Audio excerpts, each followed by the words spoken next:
Hello student, हम midwifery के important MCQs discuss कर रहे हैं जो आने वाले सभी एग्ज़ाम्स के लिए बहुत ही इम्पॉर्टेंट होने वाले हैं। तो चलिए डिस्कस करते हैं। इससे पहले यदि आपने हमारे चैनल को लाइक सब्सक्राइब और शेयर नहीं किया है तो जाके कर दीजिए। बेल आइकन को दबा के रखिए ताकि आने वाली सभी क्लासेस की नोटिफिकेशन आप लोगों को मिलती रहे। चलिए स्टार्ट करते हैं। Now first question is, what is the primary role of a midwife? Option A, perform surgery. Option B, administer medication. Option C, provide care during pregnancy, childbirth and postpartum.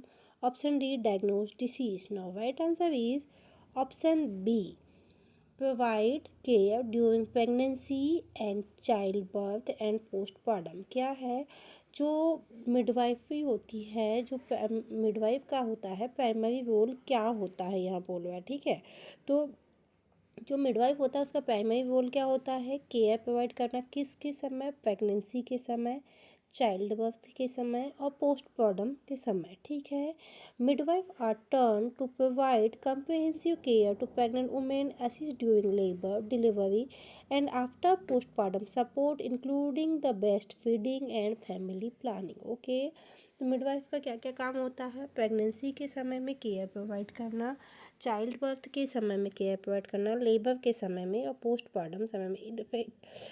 इसके साथ साथ ब्रेस्ट फीडिंग के लिए भी guideline देना और family planning के लिए प्रमोट करना। ये क्या के किसके काम होते हैं? मिडवाइफ के। Next question, which of the following is a sign of turn to labour? Okay, क्या है टू लेबर के क्या साइन है? Option A, irregular construction. Option B, contraction that become strong and more frequent. Option C, contraction that stop with movement. Option D, back pain without contraction. Now right answer is option B, contraction that become strong and more frequent. क्या है? To labour pain में क्या होगा? Contraction होंगे, बहुत ही strong होंगे, साथ ही frequently यानी कि एक इंटरवल के यानी कि जो एक परफेक्ट इंटरवल है। जैसे 3 सेकंड में आए हैं तो 3 सेकंड में आएंगे, जब बहुत ज़्यादा होते हैं तो 30 सेकंड में कंट्रैक्शन आते हैं तो 30 सेकंड में ही आएंगे, या फिर उससे कम समय में भी लेंगे तो वो होगा। ठीक है, to labour construction increase to intensity, duration and frequency.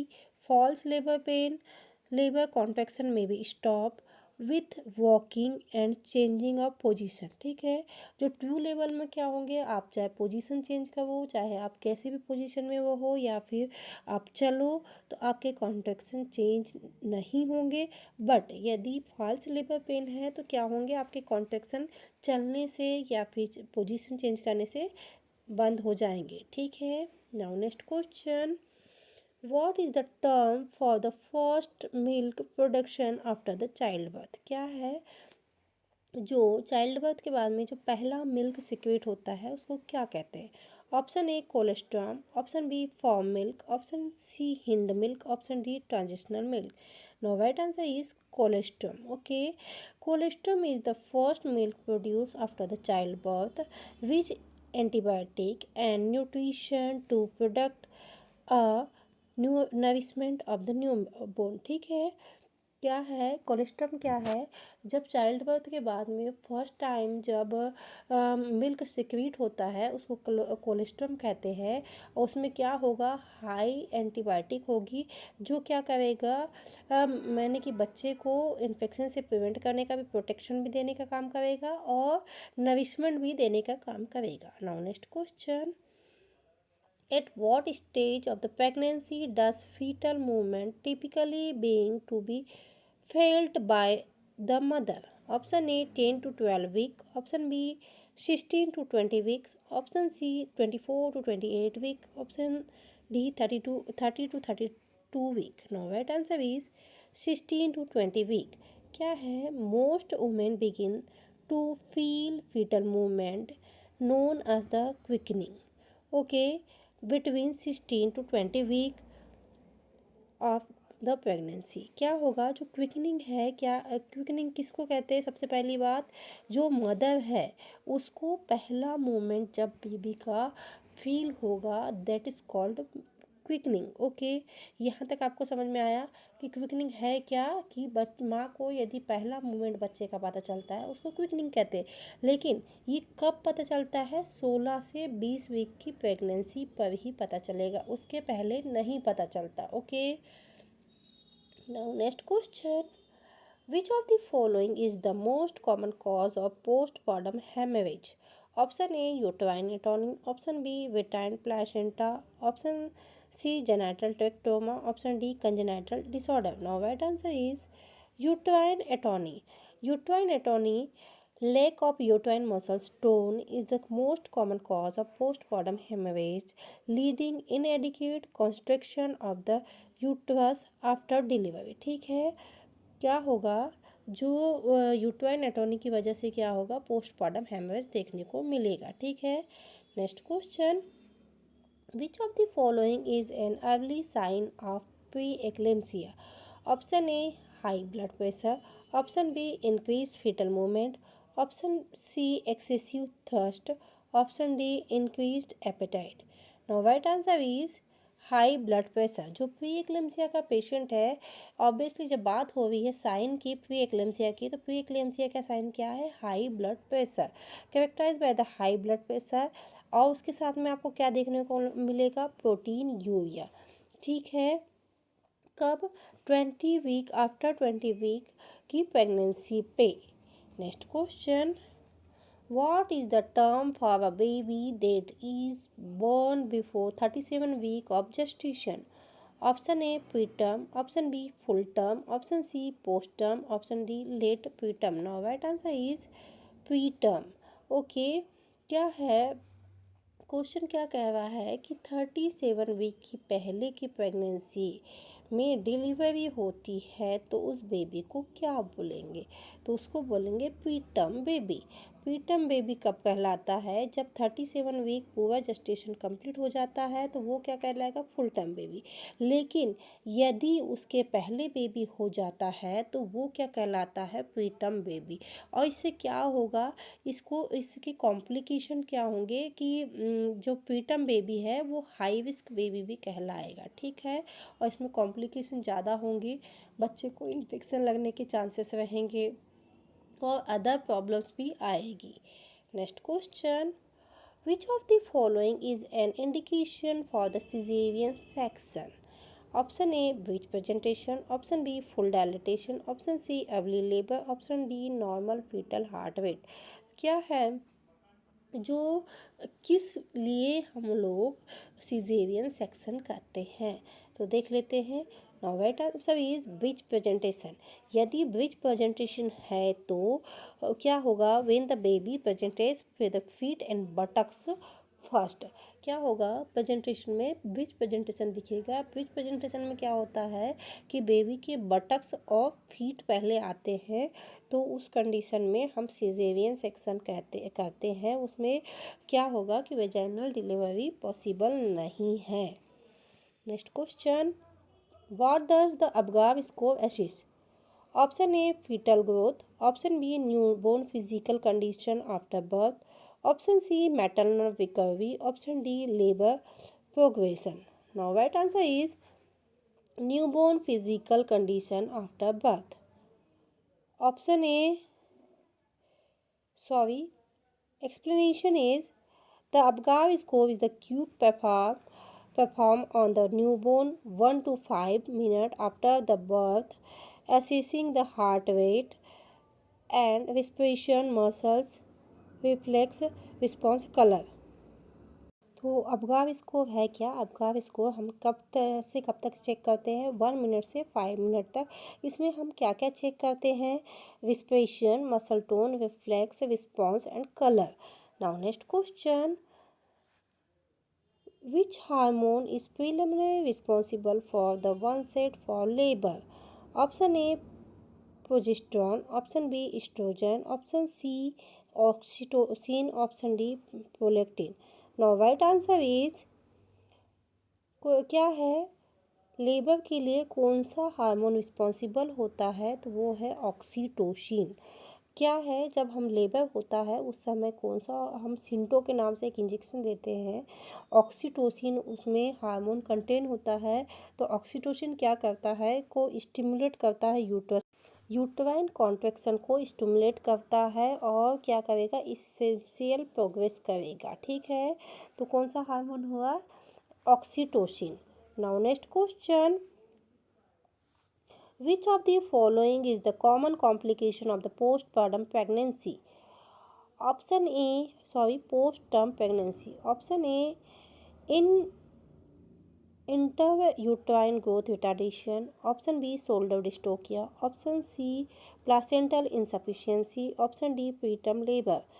Now right answer is placental insufficiency. क्या होगा, जो पोस्ट टर्म प्रेगनेंसी होती है उसमें क्या कॉम्प्लिकेशन देखने को मिलता है, placental insufficiency. The postpartum pregnancy beyond 42 week of the placenta may be become less efficient, leading to the potential complications such as the placental insufficiency. Okay, क्या देखने को मिलती है, पोस्ट टर्म डिलीवरी में प्लासेंटल insufficiency देखने को मिलती है।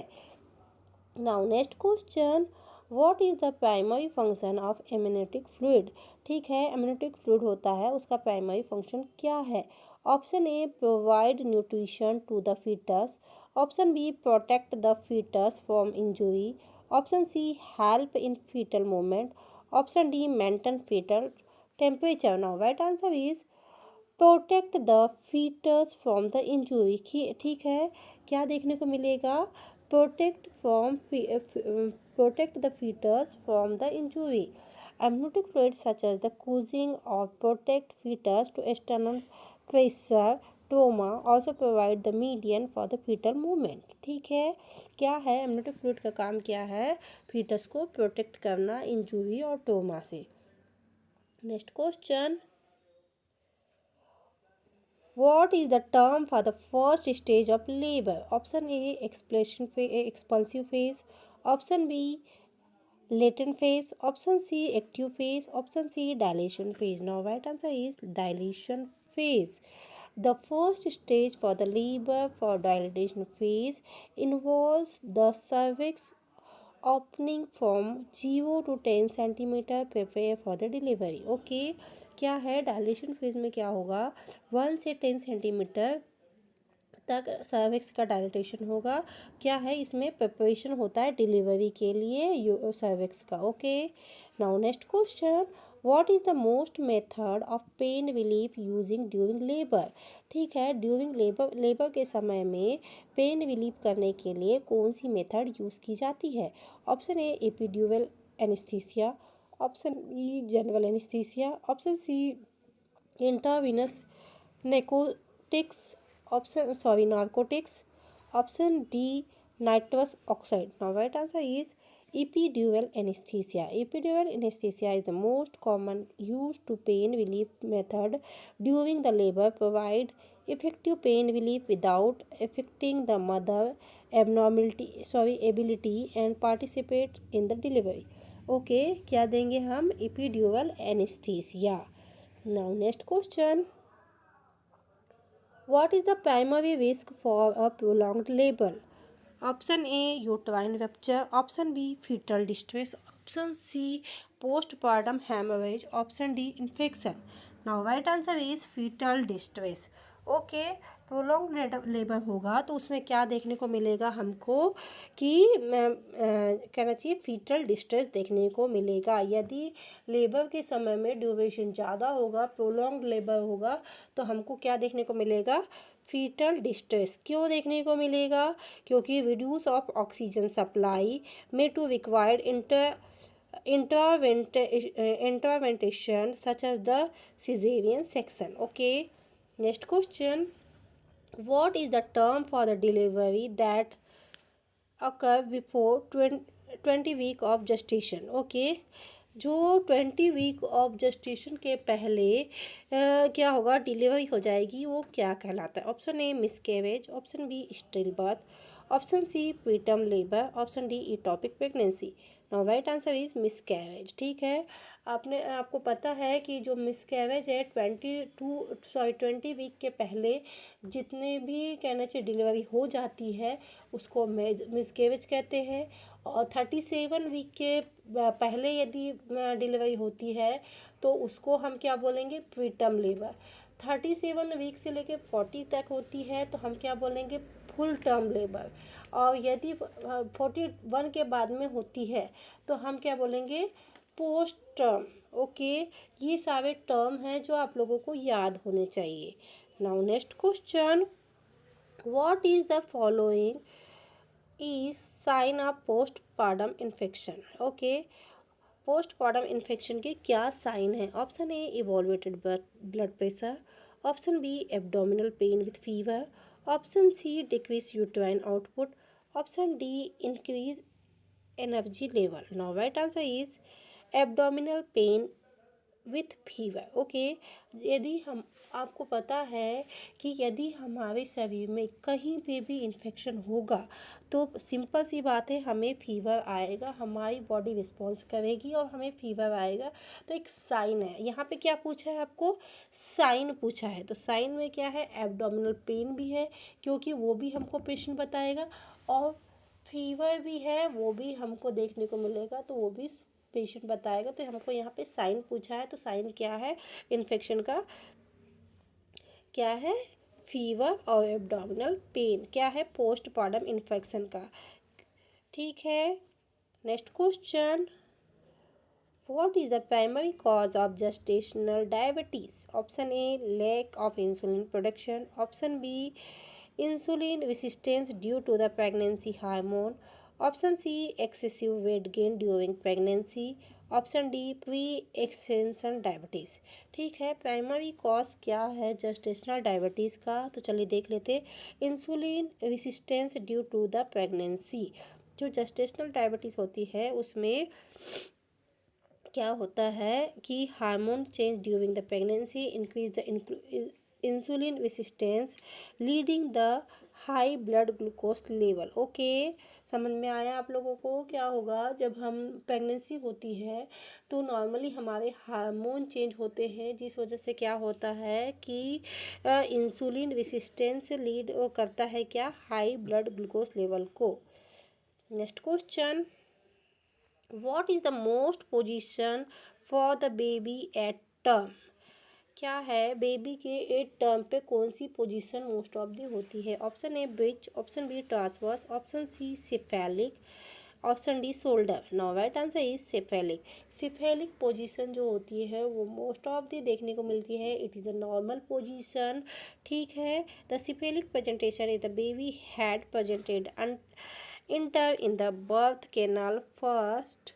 Okay, most common and optimal position, जो मैंने आपको हिंदी में बताया वही चीज़ इंग्लिश में। Okay, next question, what does the term crowning refer to? ठीक है, क्राउनिंग क्या है?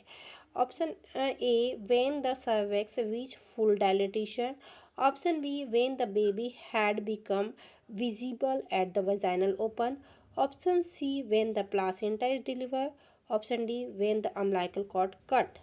Now right answer is option B, when the baby had become the visible at the vaginal opening। Okay, क्या होगा यदि बच्चे का हेड हमको शो होने लगता है तो उसको क्राउनिंग कहते हैं। ओके, और ये कब होगा, सेकेंड स्टेज ऑफ लेबर में होगा। Next question, what is the term for condition where the placenta is located over the near the cervix? Okay, क्या है कि क्या बोला इसमें, what term condition where the placenta located over the near the cervix? Cervix के पास में यदि प्लासेंटा लोकेटेड है तो उसको क्या बोलेंगे? Option A placenta previa, option B abruptive placenta, option C placental insufficiency, option D ectopic placenta. Now right answer is placenta previa. ठीक है, क्या होगा, placenta previa. Placenta previa occur when the placenta is positioned over the cervix when can lead complication due to the labor and delivery। मैंने जो पहले बताया वही चीज़ है कि यदि प्लासेंटा सर्विक्स के पास में इम्प्लांट हो जाता है तो हमको जो कहना चाहिए प्रेगनेंसी कंटिन्यू करने में भी दिक्कत जाएगी और साथ में डिलीवरी और लेबर के समय भी दिक्कत जाएगी। Now next question, what is the ideal weight gain during the pregnancy for women of the normal weight? क्या है कि जो नॉर्मल प्रेगनेंसी के समय में वुमेन का कितना वेट गेन होता है? Option A 10 to 15 pound, option B 25 to 35 pound, option C 40 to 50 pound, option D 15 to 20 pound। Now right answer is 25 to 30 pound। ठीक है, क्या है वुमेन का कितना वेट गेन होगा? 25 to 35 पाउंड। और यदि हम केजी में बात करते हैं तो केजी में 11 से 12 केजी तक होना चाहिए। ये आइडियल वेट गेन है प्रेगनेंसी के समय में एक normal fetal growth of mother का। Okay, next question, what is the term for the period following childbirth when the baby return to its non-pregnant state? Okay, एक यानी कि इसमें क्या पूछा है कि जो चाइल्ड बर्थ के बाद में जो बॉडी है वो फिर से नॉन प्रेग्नेंट स्टेज में जाती है तो उसे क्या कहते हैं? Option A puerperium, option B menopause, option C postpartum period, option D neonatal phase. No right answer is puerperium. आपने सुना ही होगा और जब पढ़ा है ओबीजी तो आपने ये पक्का पढ़ा होगा कि परप्यूरियम क्या है कि आफ्टर चाइल्ड बर्थ जब वुमेन की बॉडी है फिर से नॉन प्रेग्नेंट स्टेज में जाती है तो ये टाइम क्या कहलाता है या ये स्टेज क्या कहलाती है? परप्यूरियम कहलाती है। ओके, और इसको कितना टाइम लगता है? 6 वीक का टाइम लगता है। ओके, इसमें सारे हार्मोनल चेंजेस, सारे फिजिकल चेंजेस, सारे जितने भी है वो अपने नॉन प्रेग्नेंट स्टेज में आ जाते हैं। Next question, what is the best method to prevent perineal tears during childbirth? Option A perineal massage, option B episiotomy, option C epidural anaesthesia, option D caesarean section. क्या है perennial tier को prevent करने के लिए सबसे best method कौन सी होती है? तो वो है perineal massage. Okay, perineal massage is the week leading to up to labour can help increase is elasticity of the perineum and reduce to the risk of tear during the childbirth। Okay, वही चीज़ मैंने बताया perennial massage क्या है, reduce करेगी risk को, उससे कैसे perineum को टीयर होने से बचाएगी। Next question, what is the primary purpose for the prevention of vitamins? Option A to prevent labour complications, option B to prevent infection during pregnancy, option C to support fetal development, option D to regulate blood sugar level. Now right answer is to support fetal development. Okay, prenatal vitamins provide essential nutrition like folic acid, iron, calcium that vital for the fetal development and health of mother during pregnancy। क्या है कि क्या करते हैं pre natal vitamins क्या है support करते हैं किसको? मदर को और बच्चे को डेवलपमेंट के लिए। Next question, what is the first step managing to newborn who has difficulty breathing immediately after birth? क्या है फर्स्ट स्टेप क्या होता है यदि बच्चे को बर्थ के बाद में ब्रीथिंग डिफिकल्टी होती है? Option A administer oxygen, option B suction at the airway, option C perform chest compression, option D start positive pressure ventilation. Now right answer is suction the airway. क्या है बच्चे के birth के तुरंत बाद ही यदि बच्चे को सांस लेने में दिक्कत हो रही है तो हम क्या करते हैं? सक्शन तो क्या करते हैं हम लोग, सक्शनिंग करते हैं। तो पहले कहाँ की करेंगे, पहले हम सक्शनिंग करेंगे माउथ की। ये स्टेप्स होते हैं, आप लोगों को लर्न होने चाहिए क्या है। और ये क्वेश्चन आता भी है कि पहले सक्शन कहाँ का किया जाता है। तो पहले सक्शन किया जाता है माउथ का, देन सक्शन कहाँ का किया जाता है, नोज़ का। ओके, क्यों किया जाता है, to remove any fluid and meconium that observe the airway. Okay, यदि कोई म्यूकोनियम या कुछ फ्लूइड यदि हमने बच्चे ने ऑब्जर्व कर लिया है तो हम उसको सक्शन करके बाहर निकाल लेते हैं। तो एयरवे क्लियरेंस हो जाता है, जिससे ब्रीथिंग डिफिकल्टी नहीं होती। Now next question, which of the following is a major risk for the ectopic pregnancy. तो क्या है मेजर रिस्क फैक्टर, क्या है इटॉपिक प्रेगनेंसी के लिए। Option A maternal age over 35, option B previous pelvic infection, option C first pregnancy, option D high blood pressure. No right answer is previous pelvic infection. ठीक है, क्या है, pelvic infection include sexual transmission disease infection can cause the screening that following can cause screening the fallopian tube increasing the risk for ectopic pregnancy। Okay, जिनको previously pelvic infection हुआ है उनको ectopic pregnancy होने के chances होते हैं। Okay, next question, which of the following is the common symptom of pregnancy include hypertension. जो pregnancy है उनको हाइपरटेंशन है, उनको कॉमन सिम्टम क्या क्या देखने को मिलेंगे या क्या देखने को मिलेंगे। Option A increase appetitis sorry appetite, option B swelling of heart and feet, option C decrease urination, option D sudden weight loss। now right answer is swelling of head and feet। कहाँ कहाँ पे swelling देखने को मिलेंगी, hands में, हाथों में, और कहाँ पाँव में स्वेलिंग देखने को मिलेगी। Pregnancy include hypertension can cause swelling and particular in the head, feet, face after the accompanies by high blood pressure. Okay, high blood pressure है उनको हर जगह स्वेलिंग देखने को मिलेगी। Now next question, what is the primary purpose of administering magnesium sulphate to the patient pregnant women. ठीक है, जो हम देते हैं मैग्नीशियम सल्फेट देते हैं प्रेग्नेंट वुमेन को, उसका पर्पस क्या है। Option A to induce labour, option B to manage hypertension, option C to prevent seizure in pre-eclampsia, option D to speed up delivery. Now right answer is to prevent seizure in pre-eclampsia. यदि pre-eclampsia की patient है कोई mother, तो उससे prevent करने के लिए हम क्या देते हैं, मैग्नीशियम सल्फेट। क्यों देते हैं, क्योंकि आगे की जो कॉम्प्लिकेशन है सीजर्स ना हो, इसीलिए हम मैग्नीशियम सल्फेट देते हैं। तो अब इसका देखिए, eclampsia by acting as the central nervous system to depress. Okay, next question, which of the following complication is the most likely to occur with a breech presentation। Okay, यदि कोई baby है वो बर्थ हो रहा है, वो उसमें breech presentation है, तो मोस्ट कॉमन कॉम्प्लिकेशन क्या देखने को मिलेगा।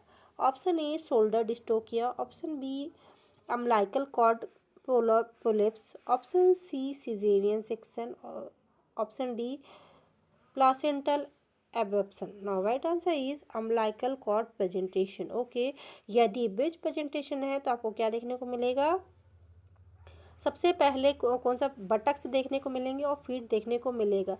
तो increase risk of umbilical cord prolapse where the cord slip head baby potentially caused compression cord and fetal distress भी आपको देखने को मिलेगा। इसीलिए मोस्ट ऑफ द यदि ब्रिज प्रेजेंटेशन है तो हम क्या प्रेफर करते हैं, सिजेरियन सेक्शन।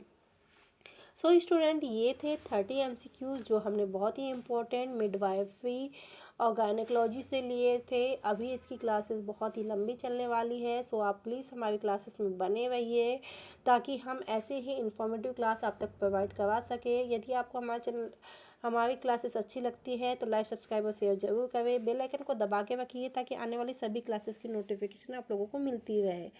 चलिए, थैंक यू फॉर वॉचिंग।